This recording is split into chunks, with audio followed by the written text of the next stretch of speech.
समय काढ़ी निहाती शुणु आपण बहुत जरूरी कथा। सोरिष तेल सहित लुण मिसाई छाती घषिले जमा होइतिबा कफ बाहरी जाए। अधिक गरम जिनस पीवा द्वारा कैंसर हेबार आशंका बढ़ी जाए। गोड़र आंगुठी नखरे सोरिष तेल पकाइले आखि कुंडई हेबा, आखि लाल हेबा, पोड़ा हेबा दूर होइथाय।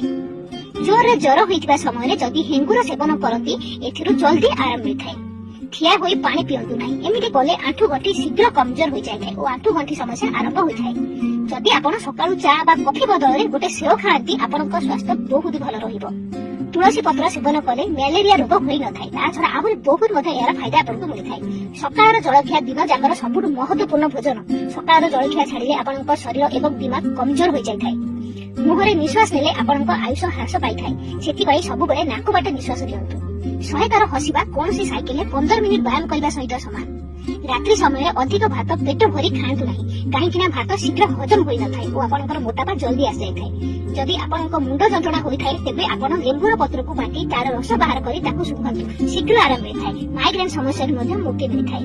विद्यार्थी माने परीक्षा पूर्व कदली खाइबा दरकार। एथु एनर्जी मिलि थाय एवं कदली रे थिबा हाई पोटेशियम दिमाग को तेज मध्ये करि थाय। ठंडा समय अंडा निहाती खाइबा दरकार, काहेकि एथिरे प्रोटीन थाय जहा कि शरीर रे हेउतबा प्रोटीन न कमी को पूरा करि थाय एवं हाड़ मजबूत होई थाय।